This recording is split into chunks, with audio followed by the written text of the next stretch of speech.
Sound book में आपका स्वागत है, जहां कहानियां और किताबें सिर्फ सुनी नहीं, महसूस की जाती है। यहां आपको हिंदी, अंग्रेजी और ओडिया भाषा की प्रेरणादायक कहानियां, रोचक ऑडियो बुक्स, क्लासिक साहित्य और ज्ञानवर्धक पुस्तकों का श्रव्य अनुभव मिलेगा। लाइक, शेयर और सब्सक्राइब करके साउंड बुक परिवार का हिस्सा बनिए। साउंड बुक, जहां कहानियां और किताबें जीवंत हो उठती है। आज की कहानी है नीलावंती ग्रंथ, एक श्रापित ग्रंथ। नीलावंती एक श्रापित ग्रंथ की पूरी कहानी नीलावंती ग्रंथ में है। दोस्तों, नीलावंती ग्रंथ को भारत सरकार ने बैन कर दिया है क्योंकि इस ग्रंथ को एक श्रापित यक्षिणी के द्वारा लिखा गया है। ऐसा माना जाता है कि जिसने भी लालचवश इस किताब को पढ़ने की कोशिश की, उसकी मृत्यु हो गई या फिर वो पागल हो गया। जब बहुत सारे मामले आने लगे तो भारत सरकार ने ग्रंथ को पढ़ने पर पूरी तरह से बैन लगा दिया। आज इस कहानी को ऑडियो के रूप में 7 भाग में सुनेंगे। नीलावंती एक श्रापित ग्रंथ की पूरी कहानी। भाग 1। दोस्तों, ये बहुत समय पहले की बात है। उत्तर प्रदेश के एक छोटे से गांव में एक आदमी था। उसकी एक पत्नी और एक छोटी सी बच्ची थी। जब वो बच्ची 5 वर्ष की हुई तो उसकी मां की मृत्यु हो गई। इस बच्ची का नाम नीलावंती था। नीलावंती की मां की मृत्यु के पश्चात नीलावंती के पिता ने उस गांव को छोड़ दिया और नीलावंती को लेकर दूसरे गांव में चले गए। दोस्तों, नीलावंती के पिताजी को आयुर्वेद का अच्छा खासा ज्ञान था। नीलावंती भी अपने पिता से आयुर्वेद का ज्ञान लेती थी। नीलावंती के अंदर एक खासियत थी कि वो पेड़ पौधों, जानवरों, पशु पक्षियों सबकी भाषा समझती थी। यही नहीं, नीलावंती के स्वप्न में शैतान भी आते थे और नीलावंती को जमीन के नीचे गड़े हुए धन दौलत के बारे में जानकारी देते थे। लेकिन नीलावंती के अंदर उसके पिताजी के अच्छे संस्कार थे, इसीलिए वो सब कुछ जानते हुए भी धन दौलत जमीन के नीचे से खोदकर नहीं निकालती थी। नीलावंती को पेड़ पौधे और शैतान जो भी मंत्र बताते थे वो पीपल के पत्ते से बनी किताब पर लिख लेती थी। जब नीलावंती 20 से 22 वर्ष की हो गई, तब जो भूत प्रेत नीलावंती के स्वप्न में आते थे वो हकीकत में सामने आने लगे। कुछ समय बाद नीलावंती को पता चलता है कि वो एक श्रापित यक्षिणी है, जो कि एक श्राप की वजह से इस दुनिया से बाहर नहीं निकल पा रही है। उसे अपनी दुनिया में जाना था। ये सब बात वो अपने पिताजी को बताती है। तब उसके पिताजी उससे कहते हैं कि बेटी, यदि तू इस दुनिया की नहीं है और किसी श्राप के कारण तू इस दुनिया में फंसी हुई है तो मैं तुझे नहीं रोकूंगा। आता है तू स्वेच्छा से यहाँ से जा सकती है। फिर नीलावंती उस गांव को छोड़कर जाने लगी कि रास्ते में उसे एक व्यापारी मिलता है। आकर नीलावंती उस व्यापारी से दूसरे गांव में जाने के लिए कहती है, क्योंकि नीलावंती को एक अच्छी आत्मा ने बताया था कि यहाँ से 35 मील की दूरी पर तुम्हें एक गांव मिलेगा और उस गांव में तुम्हें एक बरगद का पेड़ मिलेगा। वहीं से तुम्हें अपनी दुनिया में जाने का रास्ता मिलेगा। इसके अलावा तुम्हें अपने रक्त के साथ साथ पशु पक्षियों की भी बलि देनी होगी। इसी को ध्यान में रखते हुए वो नीलावंती उस व्यापारी से उस गांव में चलने के लिए कहती है। वो व्यापारी नीलावंती को देखकर मंत्रमुग्ध हो जाता है और कहता है कि मैं तुम्हें उस गांव में छोड़ दूंगा, लेकिन बदले में तुम्हें मुझसे शादी करनी पड़ेगी। नीलावंती ने व्यापारी के सामने मुस्कुराते हुए कहा कि ठीक है, मुझे मंजूर है, लेकिन मेरी एक शर्त है कि रात के समय मैं तुम्हारे साथ नहीं रहूंगी। मैं कहाँ जाती हूँ, क्या करती हूँ, इसके बारे में तुम मुझसे कुछ नहीं पूछोगे। व्यापारी ने कहा कि ठीक है, मुझे मंजूर है। उसके बाद वो व्यापारी नीलावंती को अपने बैलगाड़ी में बिठाकर उस गांव में ले गया। फिर शर्त के अनुसार नीलावंती ने उस व्यापारी से विवाह कर लिया। रात के समय नीलावंती प्रतिदिन बरगद के पेड़ के नीचे तंत्र मंत्र करने के लिए चली जाती थी। वहां पर वो अपना रक्त और पशु पक्षियों की बलि भी चढ़ाती थी। एक दिन रात के समय जब नीलावंती तंत्र मंत्र उस बरगद के पेड़ के नीचे कर रही थी, उसी समय उस गांव के कुछ लोग नीलावंती को पशु पक्षियों की बलि देते हुए देख लेते हैं और उस व्यापारी को जाकर सारी घटना की जानकारी देते हैं। जब अगली रात को नीलावंती अपने समय के अनुसार रात में तंत्र साधना के लिए निकलती है तो उसके पीछे पीछे वो व्यापारी भी चला जाता है और नीलावंती को तंत्र साधना करते हुए देख लेता है। अगले दिन नीलावंती के स्वप्न में शैतान आता है और उससे बताता है कि नीलावंती, कल जब तुम तंत्र साधना के लिए बरगद के पेड़ के नीचे जाओगी, उसी समय बरगद के पेड़ के बगल से जो नदी बहती है, उस नदी में तुम्हें एक लाश बहती हुई दिखाई देगी। उस लाश के गले में एक ताबीज होगा, तुम्हें उसे खोल लेना है। गले से ताबीज को निकालने के बाद उसी नदी में तुम्हें एक नाव पर सवार आदमी मिलेगा। तुम्हें इस ताबीज को उस आदमी को दे देना है। वो तुम्हें दूसरी दुनिया के दरवाजे तक पहुंचाने में तुम्हारी मदद करेगा।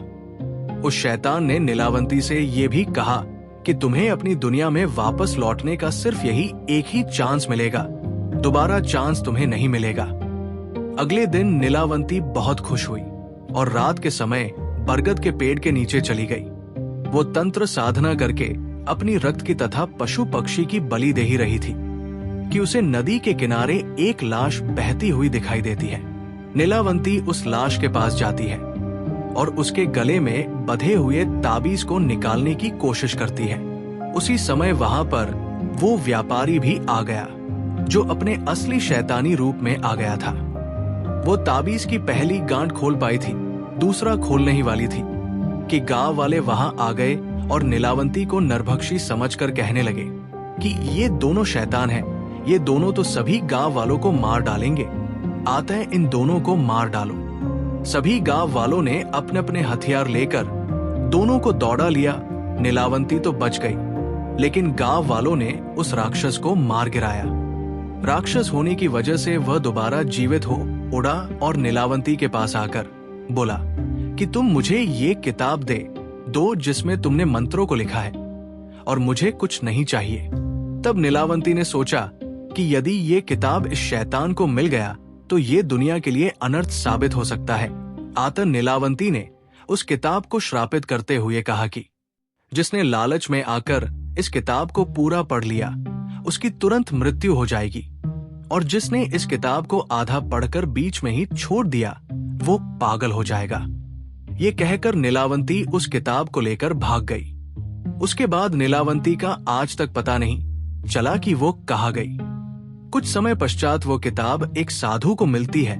उस साधु के मन में किसी भी तरह का कोई लालच नहीं था। चूंकि वह किताब दूसरे भाषा में लिखी गई थी, अतः उस साधु ने उसे सरलतम रूप में अनुवाद करके लिखा ताकि सबको समझ में आ जाए। भाग 2 नीलावंती के बारे में और एक बात प्रसिद्ध थी कि उसे जानने वाला एक मनुष्य आज भी जीवित है। उसे लोग बाजन कहते हैं और वह महाबेश्वर के जंगलों में रहता है। कहते हैं उसकी आयु 1000 वर्ष से भी ज्यादा है। अब सबसे आसान तरीका तो ये है कि पहले बाजन को खोजा जाए जो उसे जानने वाला है, और उसके पास से जो जानकारी मिले उसके आधार पर नीलावंती की खोज करे। और एक बात आपको बता दूं, जो लोग नीलावंती के पीछे थे, वो चाहे जिस भी काल में हुए हो या फिर किसी भी जगह से हो, उनमें एक और समानता थी। वे सभी महाबेश्वर के जंगलों में जाते देखे गए थे। उनमें से केवल 2 लोग ही जाने के बाद फिर से देखे गए थे, वो भी मृत अवस्था में। बाकियों का, जिनकी संख्या सैकड़ों में हो सकती है, क्या हुआ किसी को नहीं पता, क्योंकि उनका ना शरीर मिला था ना कोई अवशेष। अब इतनी जानकारी मिलने के बाद क्या आप अब भी चाहते हैं कि आप भी उस ग्रंथ की खोज करने जाएं? तो मैं आपको उस आखिरी इंसान के बारे में बताता हूं जो नीलावंती की खोज में गया था। शायद आपको कोई काम की बात मिल जाए जो आपको नीलावंती खोजने में काम आ जाए। उसका नाम राव साहेब था। वो रत्नागिरी के पास एक गांव का जमींदार था। मुंह में चांदी का चम्मच लेकर जन्म हुआ था, कमी किसी बात की नहीं थी। मल थे इसलिए बल भी था। धन और बल दोनों से वो अपने सामने हर किसी को झुकाना पसंद करता था। बहुत अमीर होने के बावजूद उसे एक बात की कमी हमेशा खलती थी, एक ऐसी बात जिससे सब सुख होने के बाद भी उसकी कई पुश्तों को अफसोस के साथ जीने के लिए मजबूर किया था। इस बात का पता चलते ही वे एक ही बात सोचने लगते थे कि शायद ये किसी तरह से बदला जा सके। वो बात ये थी कि उसके खानदान में बहुत पहले किसी ने केवल गलतफ हमी के कारण 7 कुएं भरे जाते इतना सोना और हीरे जवाहरात समुद्र में डुबा दिए थे। उन्हें अफसोस इसी बात का होता था कि काश वो बात बदली जा सकती तो आज दुनिया के सबसे अमीर इंसानों में गिने जाते, पर ऐसा तभी हो सकता था जब समय में पीछे जाकर उस गलतफहमी को दूर किया जा सके। राव साहेब को पहले ये बात पता नहीं थी कि समय में पीछे जाया जा सकता है, क्योंकि बुद्धिमान मनुष्य इस तरह की बात सोच भी नहीं सकता जो असंभव हो। पर जैसा कि उसके पहले कई पुश्तों ने किया था, केवल वह उस धन का पता लगाना चाहता था।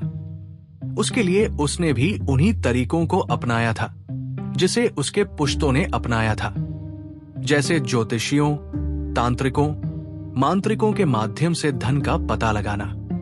लेकिन बहुत कुछ करके भी कुछ हासिल नहीं हो सका था। समय और पैसा दोनों बर्बाद हो रहे थे, लेकिन उस अमर्याद धन के आगे इस धन की कोई कीमत नहीं हो सकती थी। और ऐसे में ही एक दिन रत्नागिरी में एक अद्भुत मांत्रिक आया। लोग कहते थे कि उसने पिशाच वश किया हुआ है, जो उसका हर एक हुक्म मानता था।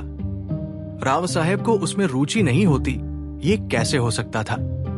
राव साहेब ही रत्नागिरी चला गया और उस मांत्रिक को मिला। पहले ही मुलाकात में मांत्रिक ने राव साहेब पर ऐसी छाप छोड़ी कि उसने मांत्रिक को अपने हवेली पर बुलाया। मांत्रिक आने के लिए कबूल हो गया। 2 दिन बाद ही मांत्रिक राव साहेब की हवेली पर था। उसकी अच्छी मेहमानबाजी की गई। हर तरह से उसे प्रभावित करने की कोशिश हो रही थी, इसलिए कि राव साहेब ने यह भी सुना था कि मांत्रिक के पास अंजन बनाने की विधि है। प्राचीन काल से ही लोगों में ये बात प्रचलित है कि किसी तरह का रासायनिक काजल, जिसे अंजन कहते हैं, वो आंखों पर लगाने से जमीन के नीचे दबा हुआ खजाना दिख जाता है। वही पाने के लिए राव साहेब इतने यत्न कर रहा था। एक हफ्ता निकल गया, पर मांत्रिक ने कुछ नहीं कहा। वो तो अच्छे भोजन और मुलायम गद्दों का आनंद ले रहा था। राव साहेब के सब्र का बांध टूटने लगा था, लेकिन फिर भी अगर मांत्रिक को बुरा लगा तो कहीं ये मुझे शाप ना दे दे, इसलिए उसने चुप बैठना ही ठीक समझा। राव साहेब का ये धैर्य व्यर्थ नहीं गया। दूसरे दिन मांत्रिक और राव साहेब एक कमरे में अकेले बैठे थे। तब मांत्रिक ने राव साहेब से पूछा कि उसे उससे क्या चाहिए। तब राव साहेब ने अपनी इच्छा और उस खानदानी खजाने के बारे में मांत्रिक को बताया। मांत्रिक की आंखें चमक उठी। उसने जिंदगी में कभी इतने खजाने के बारे में नहीं सुना था, लेकिन उसने अपने चेहरे को निर्विकार रखा। उससे जाहिर नहीं होने दिया कि उसे भी खजाने की लालसा है। उसने राव साहेब को अपना इतिहास बताना शुरू किया कि कैसे वो मांत्रिक बना। उसने जो बताया वह ये था, मैं भी पहले एक सीधा साधा किसान था। मेरा नाम बाबू था। मेरी शादी हो चुकी थी, लेकिन मां बाप में से कोई भी तब जीवित नहीं था। मेरे पास कुछ बीघा जमीन थी, उससे ही अपना गुजारा करता था। एक शाम मैं खेत से लौट रहा था तो मुझे अपने दोस्त जो आग जलाकर उसके पास बैठकर गप्पे लड़ा रहे थे, वे दिख गए।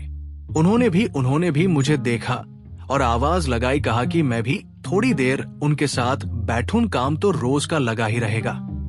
मुझे भी ये बात ठीक लगी कि आदमी को थोड़ा समय खुद के लिए भी निकालना चाहिए।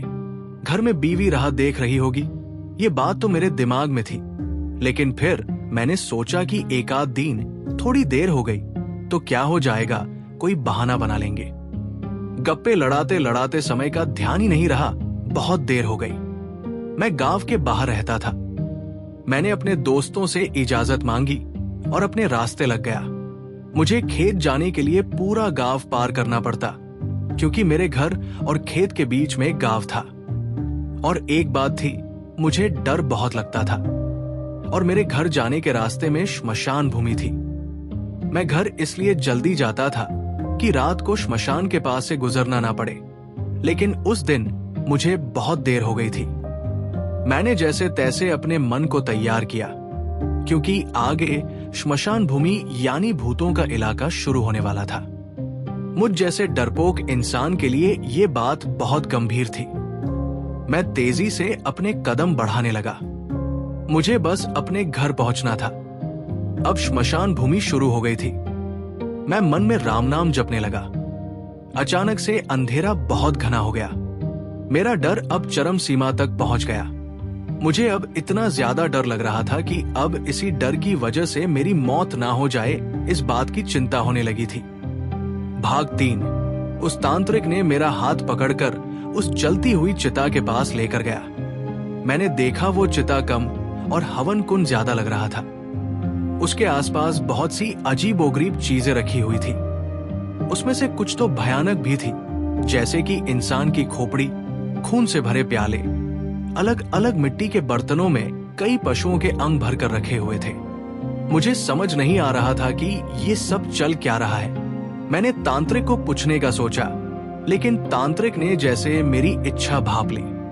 उसने उंगली मुंह पर रखते हुए इशारे से चुप रहने के लिए कहा।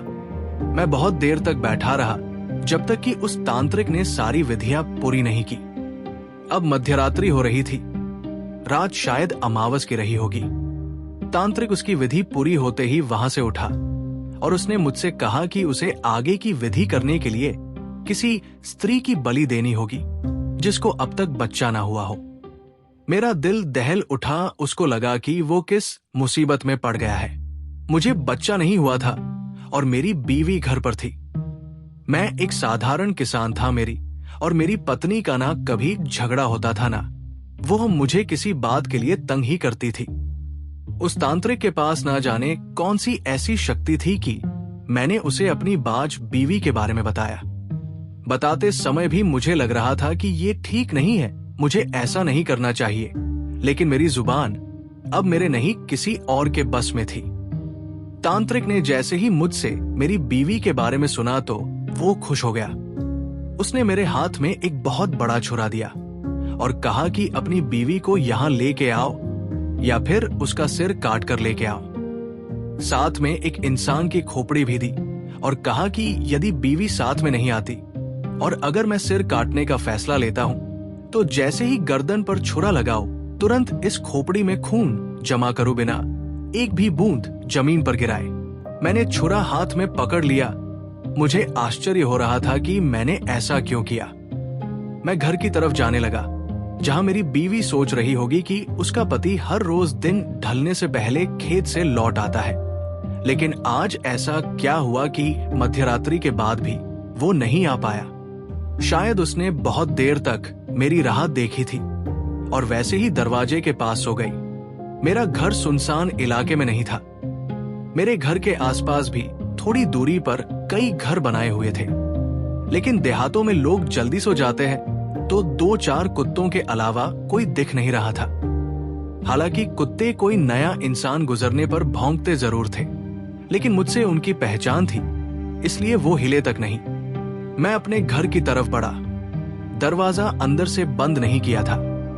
घर में कुछ था ही नहीं तो चोरों का कैसा डर, सिर्फ आगे धकेला हुआ था। मैंने सोचा ये अच्छा हुआ। अगर दरवाजा बंद होता तो बीवी जाग जाती, जिससे सारा पासा पलट सकता था। बीच बीच में मुझे हैरानी भी हो रही थी कि मैं इतना निर्दयी कैसे हो सकता हूं, जो किसी तांत्रिक के कहने पर अपनी बेगुनाह बीवी को बेवजह मार डाले। लेकिन ये मेरा दिमाग सोच रहा था, शरीर की कृति इससे बिल्कुल विपरीत, जैसे कोई और मेरे शरीर को चला रहा हो। मैं दरवाजा धकेल कर अंदर गया तो वहीं पर मेरी बीवी सोती हुई दिख गई। मेरा दिमाग जोर जोर से चिल्लाने को चाहता था।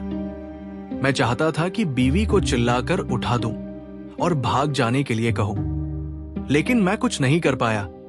मैंने धीरे से छुरा और खोपड़ी बगल में रख दी। अब मेरे हाथ बहुत सफाई से बीवी का गला घोट रहे थे। मेरी अभागी बीवी को आंखें खोलने तक का मौका नहीं मिला। वो छुटने के लिए बहुत छटपटाई, लेकिन सिर्फ कुछ पल के लिए, और फिर सब कुछ शांत हो गया। बाबू का मन बहुत व्याकुल हो गया, लेकिन शरीर से वो वैसा ही निर्विकार था। मैं अपने घर में थैला ढूंढने लगा जिसमें छुरा और खोपड़ी रख सकूं। मुझे थैला मिल गया। मैंने थैले में छुरा और खोपड़ी रखी, थैला कंधे पर लटका दिया, फिर धीरे से अपनी बीवी का शव उठाकर कंधे पर लिया और घर से बाहर आया। बाहर से कुंडी लगाकर घर बंद किया और श्मशान की ओर बढ़ा, जहां वो तांत्रिक मेरी राह देख रहा था। श्मशान में पहुंचने के बाद मैंने अपनी बीवी का शव उस हवन कुंड के पास लेटा दिया और तांत्रिक को कहा कि मैं उसकी गर्दन काटने का धैर्य नहीं कर पाया। तांत्रिक ने कहा कि वो ये काम खुद कर लेगा। तांत्रिक ने मुझे बैठने का इशारा किया और उसने दूसरी विधि प्रारंभ कर दी। उसने मेरी बीवी के शव की मांग भरी। हवन कुंड की अग्नि जब बहुत ज्यादा प्रज्वलित हो गई तो उसने बड़ी सफाई के साथ मेरी बीवी का सर धड़ से अलग कर दिया। खून की धारा बहने लगी जो तांत्रिक ने पहले से ही नीचे पकड़े इंसानी खोपड़ी में गिर रही थी। क्योंकि उसे मरे ज्यादा देर नहीं हुई थी तो खून अभी भी गर्म था। जब खोपड़ी खून से पूरी भर गई तो तांत्रिक ने आधे से ज्यादा खून हवन कुंड में डाल दिया। थोड़ा खून जो बचा हुआ था वो उसे कुछ मंत्र बोलने के बाद घुंट घुंट कर पीने लगा। मैं बिल्कुल सुन्न हो गया। ऐसा अघोरी कृत्य मैंने कभी सपने में भी नहीं देखा था जैसा मेरी नजरों के सामने घट रहा था। तांत्रिक ने खून पीने के बाद उसी छुरे से मेरी बीवी गले से नाभि तक एक चीरा लगाया और उसमें हाथ डालकर दिल, आते, गुर्दा आदि अंग निकाल निकाल कर उस अग्नि में डाल रहा था। साथ ही भयानक आवाज में मंत्रों के उच्चार भी कर रहा था। ये सब अगले 1 घंटे तक चलता रहा। जब मेरी बीवी के कपड़ों के अलावा कुछ नहीं बचा तब ये सब थम गया। अब श्मशान का सन्नाटा महसूस होने लगा था। कभी कभी चट चट आवाजें करती हवन कुंड की लकड़ियों की आवाज के अलावा कोई हलचल नहीं हो रही थी। अग्नि पहले से ज्यादा धू धू कर जल रहा था। तभी घना कोहरा छाने लगा, लेकिन सिर्फ मेरे और तांत्रिक के आसपास जैसे एक घेरा बन रहा हो। हवन कुंड से एक भयानक पिशाच प्रकट हो गया। उसने तांत्रिक से कहा कि वो उसका कोई भी हुक्म मानेगा और पूछा कि अभी उसे क्या करना है। तांत्रिक ने कहा कि फिलहाल उसको कुछ नहीं करना है, लेकिन जब मैं बुलाऊं तब उसे आना होगा। पिशाच ने ये बात मान ली और वो उसी तरह उस कोहरे में गायब हो गया जैसे वो आया था। तांत्रिक ने मुझसे कहा कि हमें अब यहां से निकलना होगा क्योंकि थोड़ी ही देर में सूरज निकल जाएगा और यदि किसी ने हमें यहां देख लिया तो बहुत हंगामा हो जाएगा। तांत्रिक ने सारा सामान समेट लिया और मुझसे भी कहा कि वो वहां मौजूद हर एक निशानी को मिटा दे जिससे वहां घटी घटनाओं के बारे में पता चल सकता हो। मैंने भी वही किया जो मुझसे कहा गया। सब हो जाने के बाद तांत्रिक श्मशान के पीछे के रास्ते से निकलने लगा। उसने मुझे भी अपने साथ आने के लिए कहा। हवन कुंड और बाकी सब तांत्रिक विधियों की चीजें हटाने के बाद से ही मैं पहले जैसा बन गया था और डर से कांपने लगा था। मुझे समझ में आ गया कि मेरे हाथ से कितना बड़ा गुनाह हुआ है। मैं तांत्रिक को पूछने लगा कि मेरे साथ उसने क्या किया था, लेकिन तांत्रिक ने जवाब दिया कि अगर मैं उसके साथ चलूं तो मुझे सब कुछ बता दिया जाएगा। वैसे भी अब वहां पर रहना मेरे लिए अच्छा नहीं होता, यही सोचकर मैं उसके साथ चल पड़ा। लगभग 4 दिन तक सफर करने के बाद हम दोनों रात को उस खंडहर में पहुंचे जहां वो तांत्रिक रहता था। मैंने वहां पर देखा तो वहां भी वैसी ही अघोरी चीजें दिखाई दी जैसे श्मशान में थी। फर्क ये था कि तब मैं उन सब का हिस्सा नहीं था, लेकिन अब ना चाहते हुए भी वो मेरी जिंदगी में दाखिल हो चुकी थी। ये मेरी भविष्य का हिस्सा बनने वाली थी। हम दोनों ही बहुत थक चुके थे। हालांकि हमने बीच बीच में रुककर थोड़ा सा आराम किया था, लेकिन वो हमारी थकान दूर करने के लिए काफी नहीं था। इसलिए आते ही तांत्रिक और मैं दोनों सो गए। सूरज माथे पर आया तब जाकर तांत्रिक की आंखें खुली। वो उठा और साथ में मुझे भी उठाया। हम दोनों नदी पर जाकर स्नान करके आए। हम दोनों को भूख भी बहुत लगी थी क्योंकि 4 दिनों से बहुत थोड़ा अन्न पेट में गया था, लेकिन वहां पर ना चूल्हा था, ना भोजन की और कोई व्यवस्था। लगता था कि तांत्रिक वहां से कई महीनों के लिए बाहर आया था। तभी तांत्रिक ने जोर से पुकारा, सुलेमान। 4 दिन पहले अमावस की रात को एक स्त्री की बलि देकर जिस पिशाच को वश किया था, वही पिशाच आगे आकर खड़ा हो गया और पूछने लगा कि उसके लिए क्या आदेश है। तांत्रिक ने उसे सबसे अच्छा खाना और पीने के लिए महंगे से महंगे पेय लाने के लिए कहा। पिशाच ने सिर्फ चुटकी बजाई और जिन चीजों की मांग की गई थी वो चीजें सामने थी। ये देखकर मेरी आंखें खुली की खुली रह गई। मैं समझ गया कि क्यों तांत्रिक ने इसे वश करने के लिए इतनी मुसीबत मोल ली थी। वो कोई भी इच्छा पूर्ण कर सकता था। हम दोनों ने भरपेट खाना खाया और साथ में शरबत, ठंडाई का भी स्वाद लिया। मैंने तांत्रिक को याद दिलाया कि उसने साथ चलने पर सब कुछ बताने का वादा किया था। तब तांत्रिक ने बताना शुरू किया। मेरा जन्म कहाँ हुआ था ये तो मुझे याद नहीं है, लेकिन मुझे एक अघोरी ने पाला था जिसका नाम चंद्रबाबू था। अघोरी वो तांत्रिक जमात होती है जो नरमांस का भक्षण करते हैं। क्योंकि मैं अघोरी के साथ रहता था इसलिए हर कोई मुझसे डरता था। वैसे मेरा कोई नाम नहीं रखा गया था, लेकिन चंद्रबाबू मुझको कन्नम कहकर पुकारता था। बचपन से ही नरबली और पशुबली को देखते देखते मेरी जैसे आत्मा मर गई थी। उस अघोरी के साथ रहने से मैं भी अघोरी ही बन गया था। मरने से पहले चंद्रबाबू ने मुझको पिशाच वश करने की विधि बताई और कहा कि यदि किसी भी तरह से तुम्हारा गुजारा ना चले तभी पिशाच वश करने की सोचना तब तक नहीं, क्योंकि पिशाच वश करने के लिए तुम्हें वह करना पड़ेगा जो आज तक तुमने कभी नहीं किया। किसी गांव की श्मशान भूमि में जाकर पहले बकरे, कुत्ते और मुर्गे की बलि चढ़ानी होगी और फिर किसी बाज स्त्री की उसी के पति के माध्यम से बलि चढ़ानी होगी। यदि तुम इसमें सफल हुए तो पिशाच वश हो जाएगा और तुम्हारी हर एक इच्छा पूरी करेगा। उस पिशाच को हमेशा के लिए अपने हुक्म में रखने के लिए हर अमावस को तुम्हें एक बच्चे की बलि चढ़ानी होगी। तभी वो तुम्हारा हर एक हुक्म मानेगा, नहीं तो तुम्हारी बलि लेकर वो फिर से अदृश्य हो जाएगा। ये कहकर चंद्रबाबू ने घंटे भर बाद आखिरी सांस ली। भाग 4। 20 सालों तक मैं खुद का पेट भरने के लिए भटकता रहा। क्योंकि मैं सिर्फ अघोरी के साथ रहता था, लेकिन मुझे सभी तांत्रिक क्रियाएं नहीं आती थी, तो मेरा गुजारा मुश्किल से ही हो पाता था।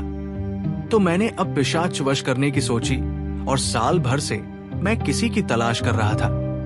हर ऐसे गांव में जाकर जहां बाज औरतें हैं, मैंने ये विधि पूरी करने का प्रयत्न किया, लेकिन सफल नहीं हो सका। फिर मैं तुम्हारे गांव में आया। मैंने एक पूरा सप्ताह तुम पर नजर रखी और फिर ये विधि आयोजित की, जिसमें मैं पूरी तरह से कामयाब हो गया। अब मुझे एक सहायक की आवश्यकता है और मेरे लिए ये काम तुम करोगे। मैं तुम्हारी हर एक इच्छा पूरी कर सकता हूँ, ये तुम अच्छी तरह से जानते हो। और जब मेरा अंत समय आ जाएगा तब मैं ये पिशाचा तुम्हें ही सौंप दूंगा। इसके बदले तुम्हें सिर्फ इतना करना होगा कि हर महीने की अमावस को बलि देने के लिए एक बच्चा तुम्हें लाना होगा। कन्नम ने बात पूरी की। मैंने उससे पूछा कि ये काम वो पिशाच से क्यों नहीं करवाता, तो उसने कहा कि यही एक काम है जो पिशाच नहीं कर सकता, हमें पिशाच के लिए करना पड़ेगा। मैं मन में बहुत डर गया था। मैं सोचने लगा कि जब मैंने अपनी बीवी का कत्ल किया था तब मैं होश में नहीं था और मेरा खुद पर काबू भी नहीं था, लेकिन अब मैं पूरे होश में था और ऐसा घिनौना काम फिर से नहीं करना चाहता था। तो मैंने सोचा कि जैसे तैसे इस तांत्रिक से अपना पीछा छुड़ा लूं, फिर देखा जाए कि क्या होगा। अमावस की रात जैसे जैसे करीब आने लगी, वैसे वैसे कन्नम मुझे किसी बच्चे को लाने के लिए पीछे पड़ गया। मैंने भी कह दिया कि मैं एक बच्चे को चुन चुका हूं और बड़ी आसानी से मैं अमावस को उसे वहां लाऊंगा, वो बलि की तैयारी की तरफ ध्यान दे। इतना कहने पर भी तांत्रिक निश्चिंत नहीं हुआ था, क्योंकि ये उसके जिंदगी और मौत का सवाल था। उसने मुझे उसी दिन उस बच्चे को हाजिर करने को कहा।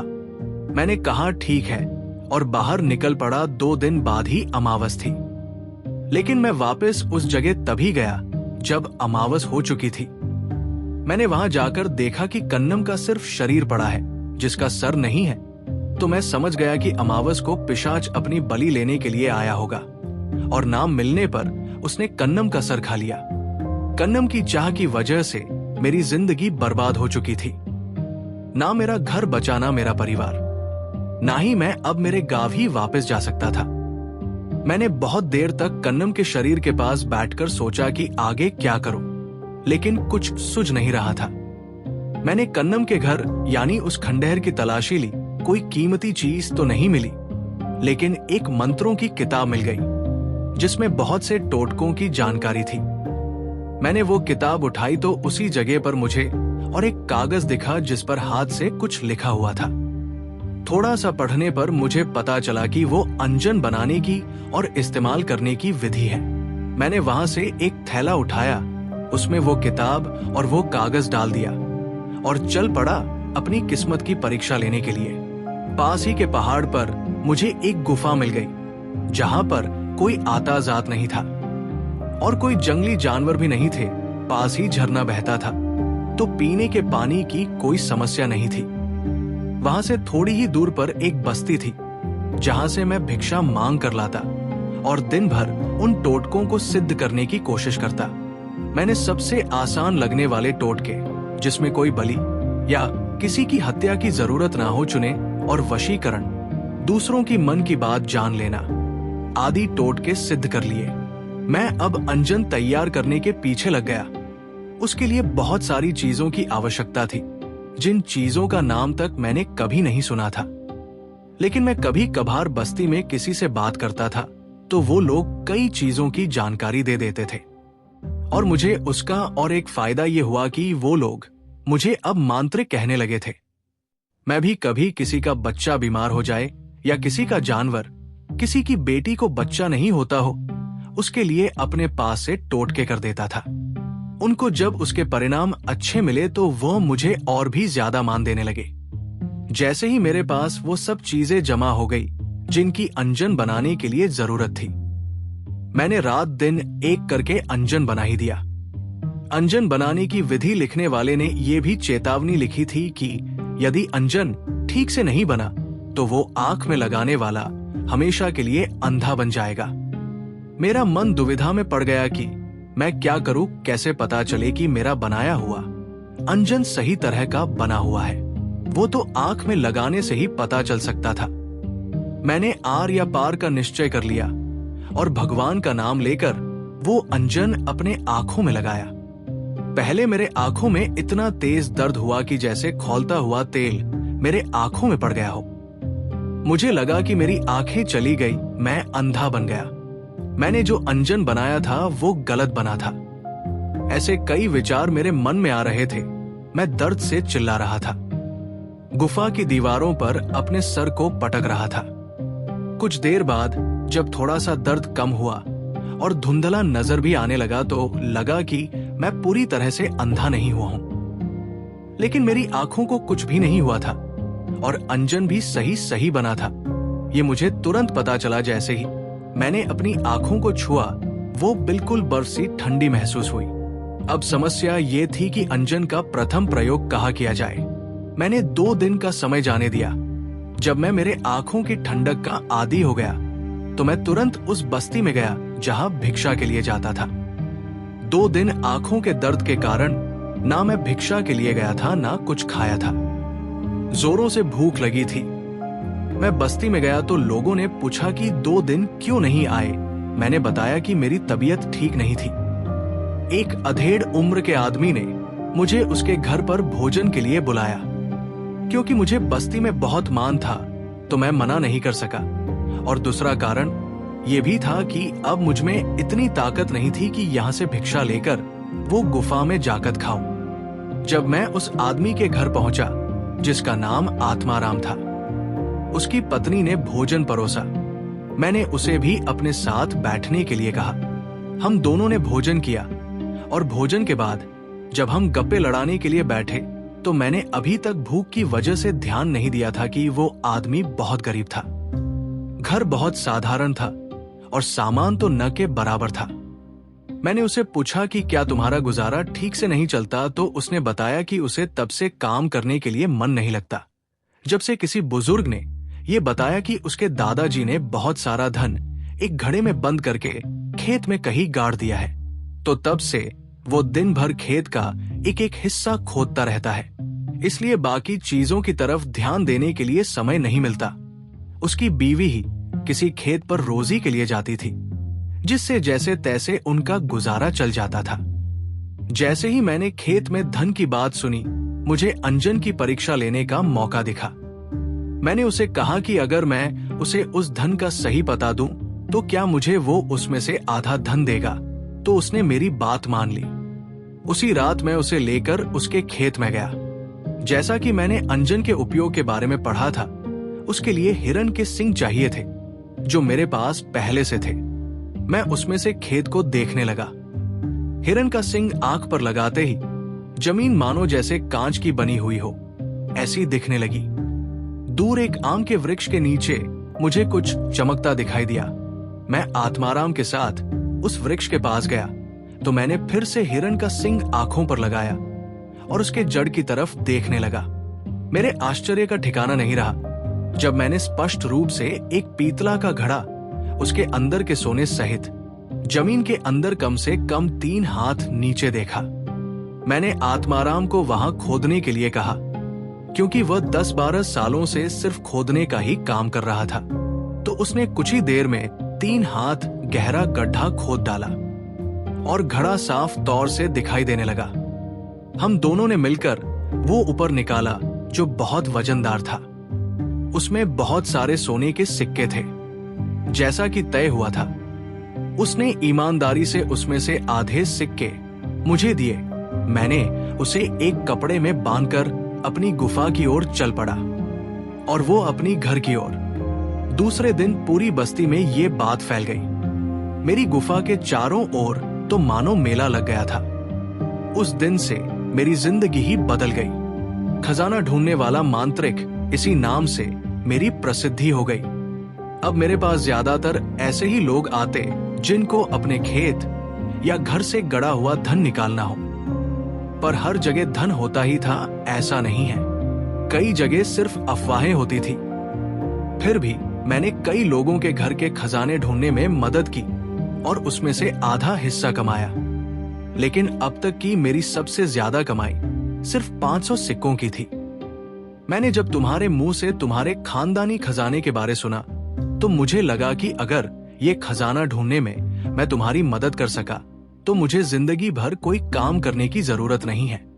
मैंने मेरी पूरी कहानी तुम्हें इसलिए बताई कि जब मैं तुमसे आधे खजाने की मांग करूं तो तुम मुझे लालची ना समझो।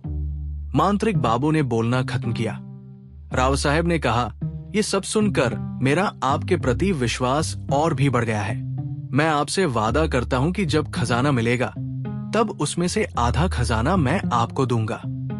मांत्रिक बाबू ने फिर राव साहब से कहा कि हर खजाने की खोज की शुरुआत उसके जगह के पता चलने पर ही होती है। और जैसा कि राव साहब ने बताया था कि उसके पुरखों ने उनका खजाना समुद्र में डुबो दिया है, तो बाबू ने उससे पूछा कि उसे ये बात कैसे पता चली। राव साहब ने एक बही के बारे में बताया जिसमें उसके परदादा ने खजाने के बारे में लिखा था। बाबू को भी राव साहब ने वो बही दिखाई जिसमें लिखा हुआ था, थे खजाने बहुत दुनिया में, लेकिन ये खजाना खोजना नहीं है मुमकिन। भर जाते कुएं साथ ऐसी वो राशि धन की, देखकर वैभव सारा मिट जाती प्यास मन की। क्या कारण था पता नहीं जो आया इसकी राह में, पुश्ते कितनी चली गई इस धनराशि की चाह में। कई वीरों ने प्राण त्यज दिए धन पर्वत के इस शोध में, लेकिन डुबा दी गई अनंत धन राशि सागर तीर्थ की गोद में। बाबू ने उस बही में लिखी ये पंक्तियां पढ़ी तो उसे भी कुछ समझ नहीं आया। हालांकि रत्नागिरी के पास समुद्र तो था, लेकिन बाबू को ये नहीं समझ आ रहा था कि बिना किसी के जाने इतना सारा धन समुद्र में डुबाना मुमकिन नहीं है। किसी ने तो उसे देखना चाहिए था, क्योंकि अगर धन को सागर में डुबोने की बात सच है तो ये एक दिन में नहीं हो सकता था अगर इतना सारा धन था। बाबू ने भी बहुत सोचा मगर उसको इसका समाधान नहीं मिल पाया। उसने वो बही फिर से देखी तो उसे कई पन्नों पर कुछ उल्टे अक्षर जो आसानी से नजर भी नहीं आते और पढ़े भी नहीं जाते थे दिखाई दिए। उसने उस कागज को उठाकर प्रकाश की ओर पकड़ा तो कुछ अक्षर नजर आए। उसने वो अक्षर कागज पर उतार दिए। वो उल्टे दिख रहे थे, इसलिए आईने के सामने पकड़ लिए तो उसे एक नाम नजर आया, नियावंती। मांत्रिक ने जल्दी से राव साहब को बुलाया और उसे उसके बारे में बताया जो उसे अभी पता चला था।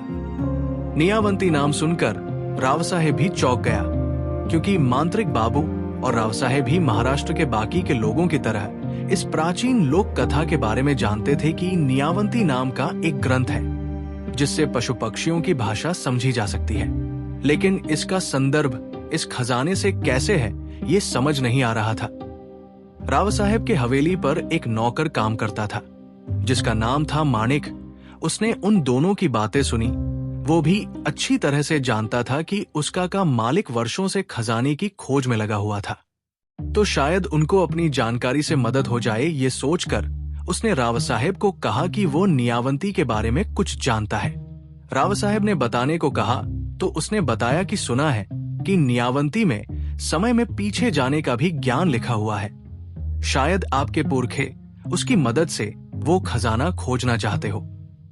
राव साहब और मांत्रिक बाबू दोनों ही उस बात से सहमत हो गए, क्योंकि नियावंती के बारे में जितनी भी किंवदंतियां प्रचलित थी, उसमें से ये भी एक थी। राव साहब ने पूछा, लेकिन माणिक, ये तो बताओ, ये नियावंती असल में है भी या नहीं? क्योंकि मैंने आज तक कईयों के मुंह से इसके बारे में सुना है, लेकिन मुझे एक भी इंसान ऐसा नहीं मिला जिसने पढ़ने की बात तो दूर नियावंती देखी भी हो। वो कहा है, ये तो मैं नहीं जानता, लेकिन उसे खोजने के लिए कहाँ जाना पड़ेगा ये बता सकता हूँ। क्योंकि मैंने जो भी सुना है उसके अनुसार महाबेश्वर के जंगलों में बाजिंद रहता है। उसे नियावंती के बारे में जरूर पता होगा, क्योंकि वह भी जानवरों की भाषा बोलता है। माणिक ने बताया, ठीक है, तो फिर हम खुद ही बाजिंद को ढूंढेंगे और उससे नियावंती के बारे में पता लगाएंगे। इतने सालों के बाद अब जाकर कोई सुराग मिला है खजाने के बारे में, तो अब इसे ऐसे ही जाने नहीं दे सकते। मांत्रिक ने भी सहमति दर्शाई। भाग 5। राव साहब और बाबू दोनों ही वेताल की मूर्ति के पीछे से चल पड़े। जैसे जैसे अंदर जा रहे थे, वैसे जंगल और ज्यादा घना हो रहा था। वे इतना अंदर पहुंच गए कि दोपहर होने के बावजूद रात जैसा अंधेरा छा रहा था। सीधे चलना जितना कहा गया था उतना आसान नहीं था, क्योंकि रास्ते में पेड़ पौधे, बड़ी बड़ी शिलाएं इतनी थी कि कई बार रास्ता भटक जाते थे। उन्होंने मशाल जलाई जो साथ में लाई थी। पता नहीं कितनी देर हुई, लेकिन ना वेताल की मूर्ति दिखने का नाम ले रही थी। जंगल खत्म होने का। अचानक से उन्हें एक आकृति नजर आई, साफ नहीं दिखी, लेकिन पता चल रहा था कि वो एक मूर्ति है। दोनों ही मूर्ति के पास पहुंचे और सोचने लगे कि अब आगे क्या। तभी मूर्ति, जिसकी पीठ इनकी तरफ थी, वो अपना सर इनकी तरफ घुमाने लगी। दोनों ही डर से कांपने लगे। उन्हें समझ आया कि क्यों बाजिंद की खोज में आया हर इंसान मरा हुआ पाया गया था। वो था डर, लेकिन सिर्फ डर नहीं। जिस जगह पर वे खड़े थे, वहां की जगह धीरे धीरे सिकुड़ने लगी, इतनी कि लगता था वे दोनों उसमें पीस जाएंगे। चारों ओर से जगह इतनी संकरी हो गई कि उन दोनों का दम घुटने लगा। तभी उनके पैरों के नीचे एक सुरंग तैयार हो गई और वे दोनों उसमें गिर गए। वो सुरंग कहीं निकलने का गुप्त रास्ता था। बाबू और राव साहेब दोनों ही उस पर से फिसलने लगे। कुछ देर बाद वे कहीं पर गिर गए। जंगल के मुकाबले वहां पर बहुत प्रकाश था। उन्होंने देखा वो कोई पुराना किला था। बाकी किलों की तरह ये ऊंचाई पर नहीं था, बल्कि जमीन की सतह के काफी नीचे बना हुआ था। किले की हालत कुछ खास अच्छी नहीं थी। कुछ दीवारें, खंबे बचे हुए थे, बाकी सब गिर गया था। गिरते समय बाबू और राव साहब का शरीर कई जगह से छिल गया था और कपड़े भी थोड़े से फट गए थे। उन दोनों को ये पता नहीं चल पा रहा था कि वे जंगल के कौन से हिस्से में हैं। दोनों ही वहां से बाहर निकलने का रास्ता खोजने लगे, क्योंकि वे जहां से गिरे थे उस सुरंग का छोर 10-12 हाथ ऊंचाई पर था। चढ़ाई सीधी थी, इसलिए वहां पर आसानी से पहुंचा नहीं जा सकता था। दूसरी बात ये थी कि वे उस जगह वापस जाना भी नहीं चाहते थे। जैसा कि किला जमीन की सतह के नीचे उकेरा गया था, तब भी बहुत विशाल परिसर में फैला हुआ था।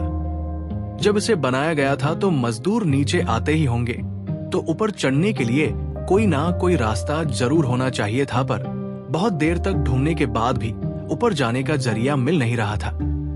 परिसर में बहुत सी गुफाएं भी थी, लेकिन वो अंदर कितनी गहरी है इसका अंदाजा नहीं लग रहा था। इनके पास जो मशाल थी वो थोड़ी देर पहले की हड़बड़ी में कहीं गिर गई थी। समय निकलता जा रहा था। दिन का कौन सा समय है ये तो पता नहीं चल पा रहा था, लेकिन वो कभी ना कभी तो ढलने वाला तो था ही। बाबू का कहना था कि ऐसी जगह पर रात के समय रुकना ठीक नहीं होता। कई बार ऐसी जगह शापित होती है। उसका ये भी कहना था, हो ना हो, जिन लोगों की जान गई है वे इसी जगह पर मारे गए हो। राव साहेब को बाबू की बात जंच गई। अब तो उन्हें भी चिंता हो रही थी। बात सिर्फ बाहर जाने की नहीं रह गई थी, अब जान भी बचानी थी। वहां पर 22 गुफाएं थी, मगर किसी भी गुफा में प्रकाश नहीं था जिससे अंदर जाकर रास्ते की खोज की जा सके। मांत्रिक को एक चकमक पत्थर दिखाई दिया तो उसने आग जलाकर मशाल बनाने की सोची। बहुत देर कोशिश करने के बाद आखिरकार आग जल गई थी, पर दिन ढल चुका था। अंधेरा धीरे धीरे और घना हो रहा था। उनके पास ज्यादा समय नहीं था। पहली गुफा के अंदर मशाल लेकर दोनों दाखिल हो गए। लगता था कि गुफा बहुत दूर तक फैली हुई थी, क्योंकि मशाल का प्रकाश ज्यादा दूर तक पहुंच नहीं पा रहा था। वो जितना भी आगे जाते उतनी गुफा और दिखाई देने लगती थी। दिन भर जंगल में चलने के कारण पहले ही दोनों के पैरों ने जवाब दिया था। ऊपर से वो उस सुरंग से भी गिरे थे जिससे भी चोट पहुंची थी। पेट में कौए हल्ला मचा रहे थे, और ऐसे में यदि एक एक गुफा इतनी बड़ी हुई तो क्या कर सकते थे। मशाल आधी खत्म हो गई। तभी बाबू ने कहा कि हम और आगे नहीं जा सकते, क्योंकि फिर वापस जाने के लिए प्रकाश नहीं बचेगा। अगर इसी गुफा में फंसे रह गए तो दिन निकलने पर भी प्रकाश नहीं आएगा, और दिशा का पता न चलने के कारण गुफा के अंदर ही फंस जाएंगे। तो राव साहेब का कहना था कि पता नहीं हमारा ये निर्णय गलत निकल जाए तो हो सकता है कि बाहर जाने का रास्ता इसी गुफा में से निकले। समस्या दोनों ओर से थी और वे दोनों ही दुविधा में पड़ गए। दोनों को एक दूसरे के मत सही लग रहे थे। निर्णय लेने के लिए वक्त नहीं था, नहीं तो मशाल वहीं पर बुझ सकती थी। वे गुफा के बहुत अंदर तक आए थे। बाबू ने कहा कि राव साहेब की बात ठीक है, लेकिन हम पहले बाहर जाते हैं और बहुत सारी मशालें बनाते हैं और दूसरी गुफा से फिर से शुरुआत करेंगे। यदि बाकी गुफाओं में रास्ता नहीं मिला तो फिर से पहली गुफा में जाएंगे। इससे हमारे बचने के मौके बढ़ जाएंगे। राव साहेब ने बात मान ली। दोनों गुफा से बाहर आ गए। बाबू की बात बिल्कुल सही थी, क्योंकि गुफा के दरवाजे तक पहुंचते ही मशाल बुझ गई थी। रात को क्योंकि तारे नजर आ रहे थे, तो बाबू जो रात को खजाने निकालने के लिए जाते समय तारों से ही समय का अंदाजा लगाया करता था, वो समझ गया कि आधी रात बीत चुकी है। अब खतरा पहले से ज्यादा बढ़ चुका था, क्योंकि रात का यही वो समय था जिसमें सभी अनहोनी घटनाएं हुआ करती है। साधनों की कमी की वजह से मशाले बनाने में बहुत समय लग रहा था। वैसी परिस्थिति में भी बाबू ने 5 मशालें बना ली थी, लेकिन उन्हें यकीन नहीं हो रहा था कि इतनी मशालें एक गुफा के लिए भी काफी होंगी। बाबू भी थक गया था। उसका मन तो कह रहा था कि रास्ता खोजना जरूरी है, लेकिन तन साथ नहीं दे रहा था। उसे विश्राम की सख्त जरूरत थी।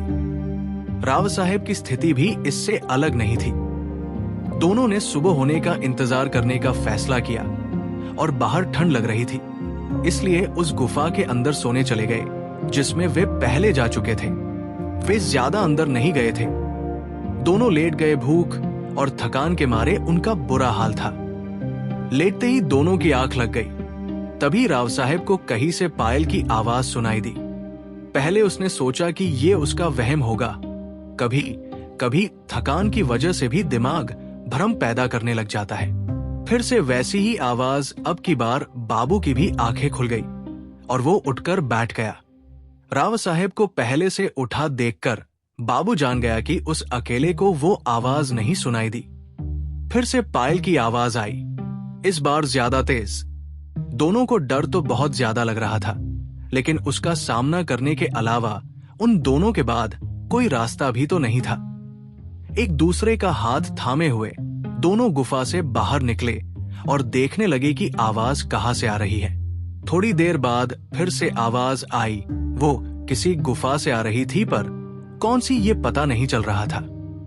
बाबू ने मशाल जलाई और वे दोनों हर एक गुफा के मुंह पर जाकर सुनते कि आवाज कहां से आ रही है। सभी गुफाओं के मुंह एक दूसरे से सटे हुए थे। वे जैसे ही 13वीं गुफा के पास पहुंचे, आवाज ज्यादा ही तेज हो गई। वे दबे पांव गुफा के अंदर जाने लगे। डर अब हद से ज्यादा बढ़ने लगा था। बाबू का पहले का डरपोक स्वभाव फिर से उभर गया और उसके पांव थर-थर कांपने लगे।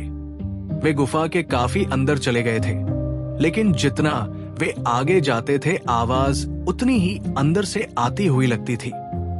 तभी बहुत दूर कहीं एक टिमटिमाती रोशनी दिखी, बिल्कुल बाबू के हाथ की मशाल जैसी। वे धीरे धीरे उस ओर बढ़ने लगे।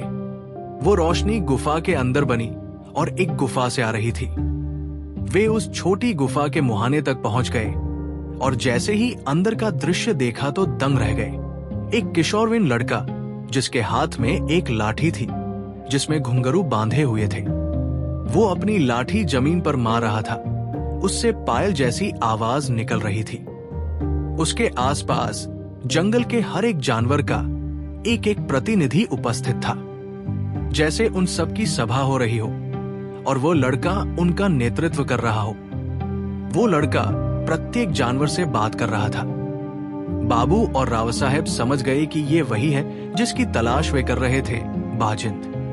गुफा में शेर, भेड़िया, लोमड़ी, लकड़बग्घा, हिरन, मोर, सांप, बिच्छू आदि कई प्रकार के जंगली पशु थे, जंगल में जिनका आपस में बैर होता था। वे जानवर भी एक दूसरे के पास बैठे हुए थे। बाबू और राव साहेब हैरान हो गए। वे सोच रहे थे कि अंदर कैसे जाए, कहीं किसी जानवर ने हमला कर दिया तो। वे गुफा के अंदर तो आ गए, लेकिन आगे नहीं बढ़े। तभी उस लड़के की नजर उन पर पड़ी। उसने अपना सिर हिलाकर उनको पास आने के लिए कहा। बाबू और राव साहेब दोनों भी उसके पास चले गए। उस लड़के का चेहरा इतना आकर्षक था कि ना बाबू ने ना ही राव साहेब ने इतना खूबसूरत इंसान अपनी पूरी जिंदगी में देखा था। उसने सिर्फ एक धोती पहनी हुई थी। उसका बदन बेहद गठीला था, पुष्ट भुजाएं थी, लंबे बाल कंधे पर झूल रहे थे और मुस्कान के तो क्या कहने। कोई इंसान ही क्या जानवर भी उस मुस्कान का कायल हो जाता। उसके चेहरे पर एक अजीब सी शांति थी जो उन्होंने किसी के चेहरे पर नहीं देखी थी। संसार के सभी सुविधाओं से दूर सिर्फ इन जानवरों के बीच रहकर भी वो इतना खुश दिखता था जितना खुश संसार का सबसे अमीर इंसान भी ना हो। लड़के ने उनसे पूछा कि वे यहाँ कैसे पहुंचे। ये उसे मालूम है, लेकिन उनके यहाँ आने का हेतु क्या है ये वह जानना चाहता था। उसने कहा कि यदि वे नियावंती के बारे में जानने आए हैं तो मुश्किल है कि वे यहाँ से जिंदा वापस जाए। उन्हें मारा नहीं जाएगा, लेकिन नियावंती का रहस्य ही ये था कि उसे एक बैठक में सुनना पड़ता था। लड़के का कहना था कि वो एक बैठक में उसे सुना सकता था, लेकिन सुनने वाले में इतनी क्षमता न होने के कारण वे अपनी जान से हाथ धो देते थे। तब राव साहब ने कहा कि उन्हें नियावंती के बारे में सिर्फ इतना जानना है कि उनके किसी पुरखे ने लिखी किताब का उससे क्या संबंध है। उनकी जानवरों की भाषा समझने में कोई रुचि नहीं है। और अपने खानदानी खजाने बाबू से मुलाकात और उस गुफा तक पहुंचने की पूरी कहानी बताई। तब लड़के ने कहा, मेरा कोई नाम नहीं है। मैंने यहाँ आने वाले लोगों के मुंह से ही सुना है कि लोग मुझे बाजिंद के नाम से जानते हैं। लोग समझते हैं कि मैं जानवरों की भाषा जानता हूँ। ये नियावंती की वजह से है, लेकिन मैंने उस ग्रंथ को पढ़कर जानवरों की भाषा नहीं सीखी। खुद रुद्रग्नि का नियावंती ने मुझे ये भाषा सिखाई है। क्या नियावंती स्त्री थी? ये हमें नहीं पता था। हमने सिर्फ इतना ही सुना है कि नियावंती नाम का एक ग्रंथ है जिसे पढ़ने से जानवरों की भाषा समझती है। राव साहेब ने कहा, लेकिन आप नियावंती के बारे में क्यों जानना चाहते हैं, जरा बताइए। बाजिंद ने कहा। राव साहेब ने अपनी जेब में रखा वो कागज निकाला जिस पर खजाने का उल्लेख किया गया था और जिस पर नियावंती अक्षर उल्टे लिखे गए थे। वो कविता पढ़ते ही बाजिंद मुस्कुराने लगा। बाबू और राव साहेब दोनों उसके चेहरे की तरफ देखने लगे। बाजिंद ने कहा कि इसका उत्तर तो बहुत ही आसान है। बाजिंद ने कहानी शुरू की, क्योंकि ये मेरे जन्म के पहले की बात है और मेरी उम्र भी 1100 साल है। तो ये घटना बहुत पुरानी है। आप इसे ध्यान से सुनिए, क्योंकि इसी कहानी में आपके खजाने का रहस्य छुपा हुआ है। पहले के लोग बहुत ही अक्लमंद थे। वे जानते थे कि मनुष्य प्रकृति के साथ इतना नहीं एकरूप हो पात जितना पशु, पक्षी, पेड़, पौधे होते हैं। इससे वे इस सृष्टि में अपना वजूद बनाए रखते हैं। वे प्रकृति के नियमों के बारे में हमसे बहुत ज्यादा जानते हैं। सोचिए, हजारों पक्षी बिना किसी दिशा दर्शक के एक जगह से दूसरी जगह जाते हैं। प्रत्येक वर्ष कैसे ये वे कर पाते हैं? प्रकृति की अपनी भाषा है जिससे वो हमसे संवाद करती है। मनुष्यों को भी वो भाषा समझती थी। लेकिन फिर जैसे जैसे मनुष्य यंत्रों का सहाय लेने लगा तो उसे प्रकृति के साथ संवाद करने की आवश्यकता कम लगने लगी। जिन लोगों को अब भी प्रकृति के रहस्य जानने थे, उनके लिए उसका एकमात्र जरिया था। जानवर जिनसे बात करके वो उन रहस्यों को उजागर कर सकता था। तो हमेशा से ही वो जानवरों की भाषा सीखने की कोशिश में लगा हुआ था। हालांकि कामयाब कोई विरला ही होता था, वो भी एक हाथ जानवर की भाषा में, परंतु इतना काफी नहीं था। भाग 6। फिर किसी ने जाना कि बच्चे का जन्म हो जाने के बाद यदि उसको पहली बार पिलाया जाने वाला पानी जंगल में रखकर जब सभी पशु, पक्षी, जानवर पी ले तो उसका एक घूंट बच्चे को उन सभी जानवरों की भाषा का ज्ञानी बनाएगा जिन्होंने वो पानी पिया है। जिसने ये बात खोजी थी वो मनुष्य था नियावंती का पिता। जब नियावंती पैदा हुई थी उसके 3 दिन पहले उसके पिता ने जंगल में एक बर्तन में पानी भरकर रखा था। उन 3 दिनों में जंगल के लगभग सभी जानवरों का मुंह उस पानी को लग गया था। नियावंती पैदा होने के तुरंत बाद उसको वो पानी पिलाया गया। उसका प्रभाव ये हुआ कि वो चिड़िया, चींटी, कौए, कुत्ते आदि बहुत से जानवरों की भाषा समझने लगी। वो जानवरों की भाषा समझती थी तो उनको उन्हीं की भाषा में उत्तर देती थी। लेकिन जब गांव के लोगों ने ये सुना कि छोटी सी लड़की के मुंह से इंसानी भाषा से पहले जानवरों की आवाजें निकल रही हैं, तो उन्होंने उसके पिता से कहा कि ये लड़की शापित है, इससे गांव पर कोई संकट आ सकता है, तुम इसे जिंदा नहीं रख सकते। नियावंती के पिता ने गांव वालों को समझाया कि ये सिर्फ उसके किए हुए प्रयोग का नतीजा है, पर किसी ने उसकी एक ना सुनी।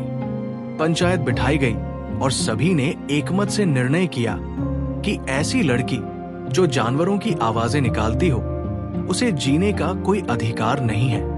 हो सकता है उसके माध्यम से जंगली श्वापद, सांप, बिच्छू गांव में घुसे और हमारे बच्चों और प्रियजनों को नुकसान पहुंचाए। उससे पहले ही यदि इस लड़की को मार दिया जाए तो उसकी नौबत ही नहीं आएगी। नियावंती के पिता ने यह प्रयोग इसलिए किया था कि उसे पशुओं की अद्भुत दुनिया को रहस्य समझने थे कि कैसे भूकंप, उल्कापात, बाढ़, बारिश का प्रमाण और समय, इसका पता इन जानवरों को पहले ही चल पाता है। यदि इनसे ये बातें जान ली जाए तो हम भी मनुष्यों की कितने संकटों से रक्षा कर सकते हैं। जब पंचायत के निर्णय का पता नियावंती के माता पिता को चला तो उनके पैरों तले जमीन ही खिसक गई। नियावंती की मां ने कहा कि हमें कैसे भी करके इस लड़की को बचाना चाहिए। जिन पशुओं की भाषा जानने की वजह से इसकी जान खतरे में पड़ गई है, अब वे ही इसकी रक्षा करेंगे। सिर्फ 12 दिन की नियावंती को लेकर उसके माता पिता जंगल की ओर भागे और उसे लेकर वहीं रहने लगे। नियावंती को भी जंगल बहुत पसंद आया और जंगल के श्वापदों को भी नियावंती भा गई। सभी जानवर जिनकी नियावंती भाषा बोलती थी, वे नियावंती से बहुत प्यार करते थे। जिनकी भाषा नहीं आती थी, उनकी भाषा नियावंती सहवास से सीख गई। 2 साल की होने तक तो नियावंती जंगल के किसी भी जीव की भाषा बोल और समझ रही थी और साथ ही अपने माता पिता के साथ मनुष्यों की भाषा में भी बोल रही थी। उसके पिता का जो सपना था वो साकार हो चुका था। उन्हें ऐसे ऐसे रहस्य नियावंती के माध्यम से पता चल रहे थे जो कभी कानों से भी नहीं सुने थे। नियावंती को कई बार जानवर या सांप कहीं दबे हुए खजाने के बारे बता देते थे, तो नियावंती के पिता जाकर उस जगह से वो खजाना लाते और उससे कई गरीबों की गुप्त रूप से मदद करते थे। ऐसे ही 16 साल निकल गए अब नियावंती एक बहुत ही सुंदर किशोरी में बदल गई थी। एक बार की बात है जब 5 से 6 लुटेरे कहीं से नियावंती के पिता का पीछा करते हुए उस जंगल में पहुंच गए। नियावंती और उसके परिवार को जीने के लिए जो भी आवश्यक था वो उस जंगल से मिल जाता था। थोड़ा बहुत खर्चा सिर्फ कपड़ों पर ही होता था तो बहुत सा खजाना उसी गुफा में पड़ा हुआ था। लुटेरों ने जब वो देखा तो उनकी आंखें चौंधिया गई। बहुत सारा खजाना बिना किसी मेहनत के मिल गया, ये उनके लिए बड़ी खुशी की बात थी।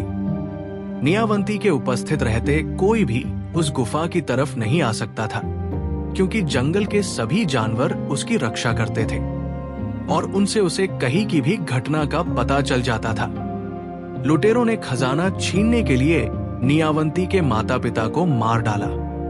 हालांकि ये घटना एक चील के माध्यम से नियावंती को तुरंत पता चल गई, मगर उसे आने में थोड़ी देर हो गई। वो पहुंची तब तक लुटेरे जा चुके थे, मगर ज्यादा दूर नहीं जा सके। नियावंती ने जानवरों को संदेश भेजा कि कोई भी जिंदा जंगल से बाहर नहीं निकल पाए।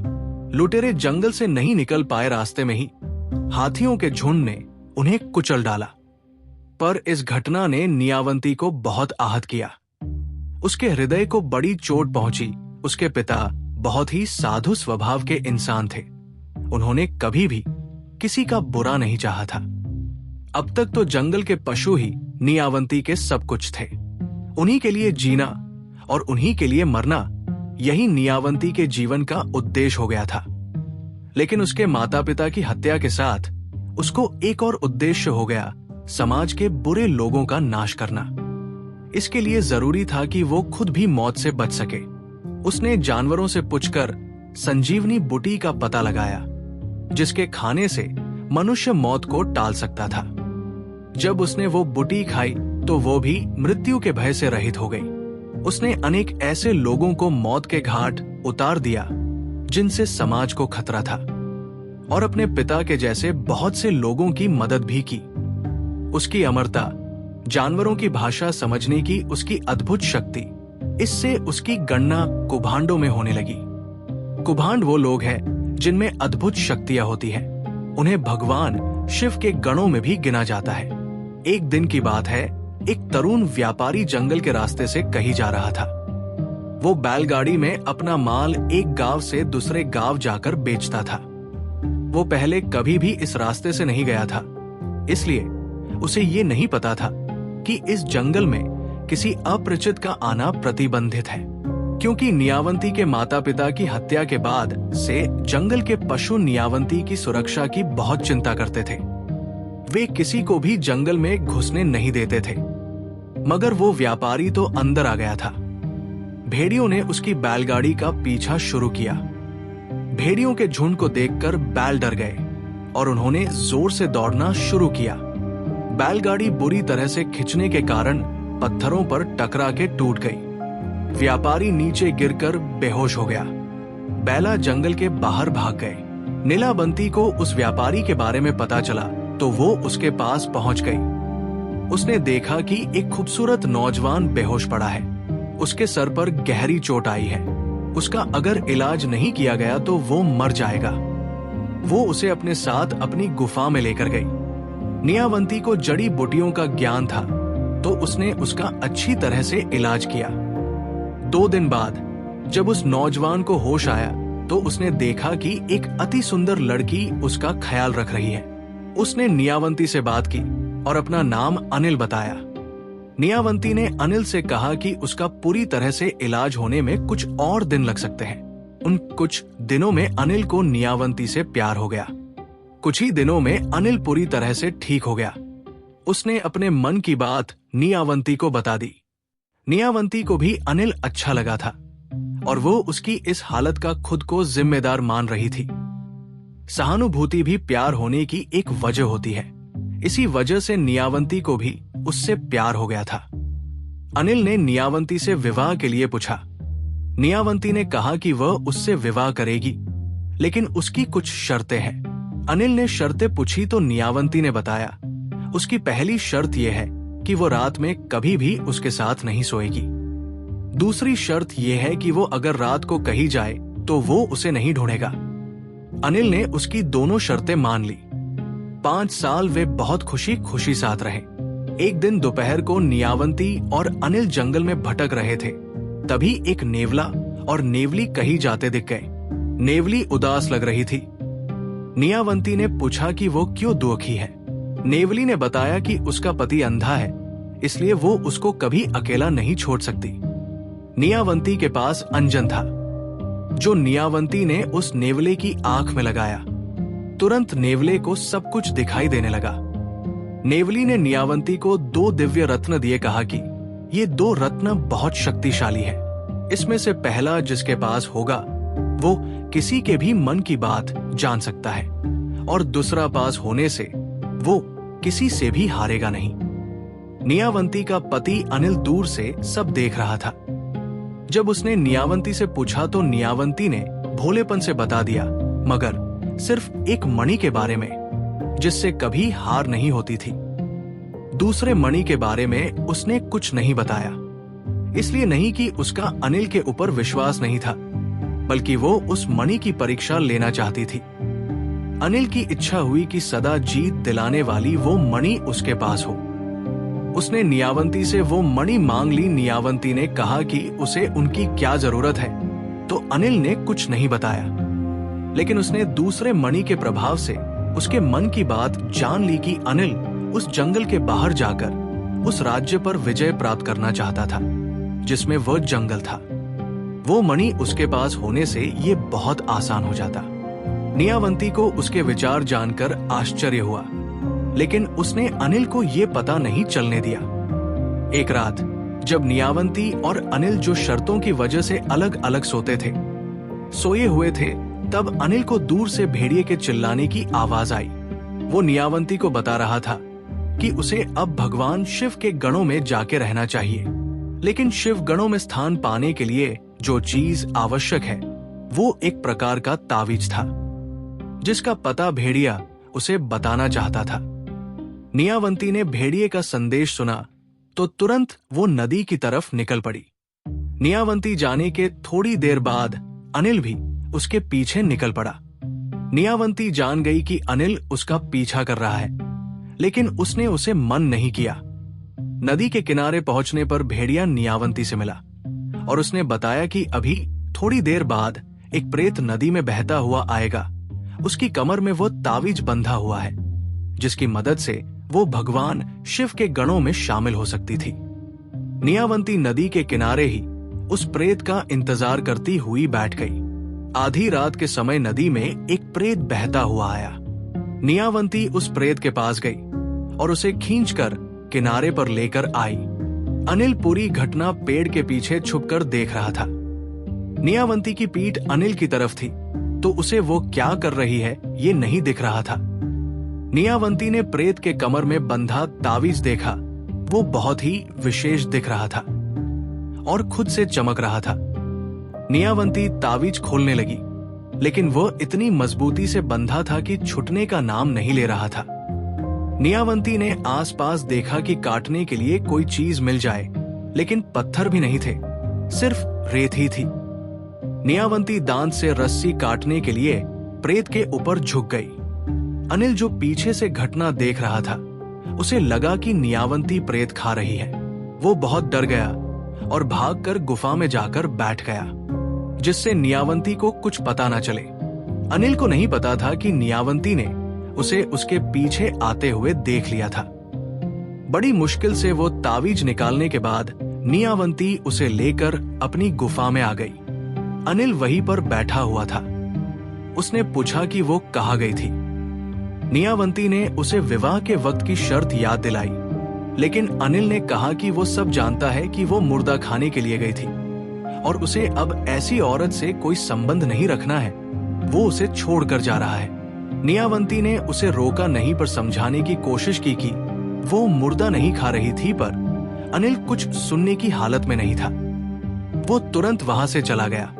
नीलावंती को भगवान शिव के गणों में शामिल होने के लिए आवश्यक तावीज तो मिल गया था, लेकिन उसने सोचा कि वो जाने से पहले आज तक उसने जितना ज्ञान इकट्ठा किया है उसकी विरासत ग्रंथ के रूप में पीछे छोड़ना चाहती थी। उसने शुरुआत से सब कुछ लिखा, चींटी की भाषा कैसे समझे, उसके संकेत क्या होते हैं आदि प्रकार से धीरे धीरे जंगल के सभी जानवरों के बारे में लिखा, उनकी भाषा लिखी। इसमें बहुत समय निकल गया। वो एक बहुत बड़ा ग्रंथ बन गया जिसका कोई नाम नहीं था, ना पढ़ने का कोई क्रम ही था। वो तो बस बहुत सी जानकारी का संकलन था। उसमें आत्माओं से संपर्क बनाने के तरीके भी लिखे थे। अब उसे कोई शिष्य चाहिए था जिसे वह इस ग्रंथ को पढ़ने का तरीका और उसके रहस्य को बता सके। लेकिन इतने महत्वपूर्ण ज्ञान को वो इतनी आसानी से किसी को भी नहीं सौंप सकती थी। वो हर दिन इसी तलाश में होती थी कि कोई ऐसा उसे मिल जाए जिसे ये ज्ञान सीखना तो हो, लेकिन वह इसका गलत इस्तेमाल ना करे। एक दिन जब वो जंगल में रोज की तरह घूम रही थी, तब उसे मैं मिल गया। मुझे किसी कुंवारी माँ ने लोक लज्जा के डर से जंगल में छोड़ दिया था। नियावंती ने मेरी माँ भी पाल नहीं सकती थी, इतनी अच्छी तरह से पाला। मैं भी बड़े होते होते जानवरों की भाषा और वो सब ज्ञान जो नियावंती ने उस ग्रंथ में लिखा था सीख गया। हालांकि इसके लिए मुझे ग्रंथ पढ़ने की आवश्यकता नहीं पड़ी। जब मैं 16 साल का हो गया, जैसा मैं अब हूं, तो नियावंती, जिसे मैं माँ कहकर ही पुकारता था, मुझे मेरे उससे मिलने की कहानी बताई और कहा कि उसे अब उसकी असली जगह पर जाना होगा। उसने मुझे संजीवनी विद्या दे दी, जिससे मैं दीर्घजीवी हो गया और मेरी आयु भी थम गई। पिछले 1000 सालों से मैं 16 वर्ष की अवस्था का ही हूं। संजीवनी विद्या देने के बाद नियावंती ने किसी मंत्र का उच्चारण किया तो उसे लेने के लिए दूसरी शिवगणिकाएं आई। उनके साथ नियावंती हमेशा के लिए शिवगणों के साथ रहने चली गई। फिर मैं भटकते भटकते इस जंगल में आया और यहीं पर बस गया। तब से मैं यही रहता हूं और इस जंगल की रक्षा करता हूं। बाजन ने कहानी पूरी की। लेकिन तुमने हमारे प्रश्न का उत्तर नहीं दिया, बाबू ने कहा। हाँ, मैं बताना तो भूल गया कि तुम्हारे किसी पुरखे ने जो कविता लिखी है, उसमें जो सागर तीर्थ का नाम है वो समुद्र के लिए नहीं लिखा गया है। असल में सागर तीर्थ उसी जगह का नाम है जहां नियावंती पैदा हुई थी।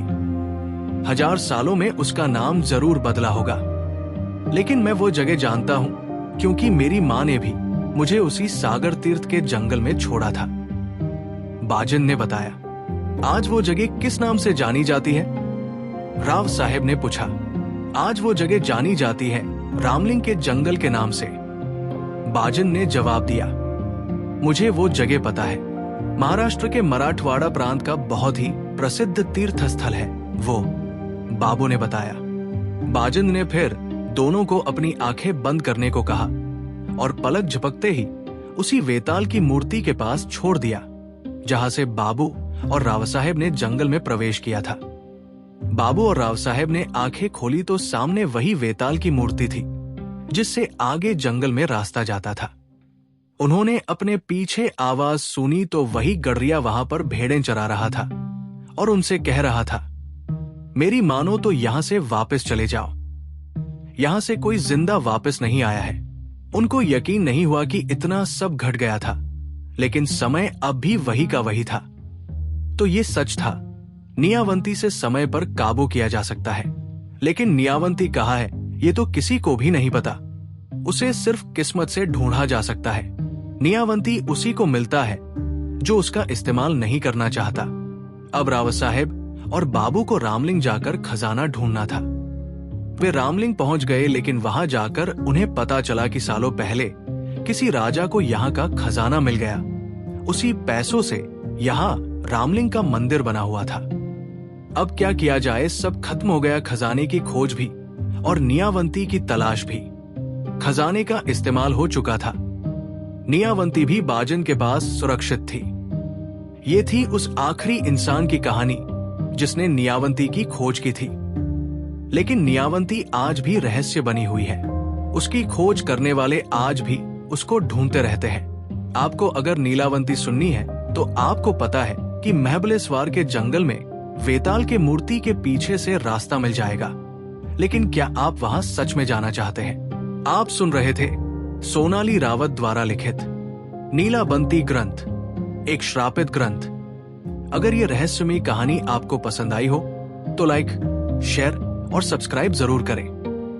फिर मिलेंगे एक नए रहस्य के साथ केवल साउंड बुक पर।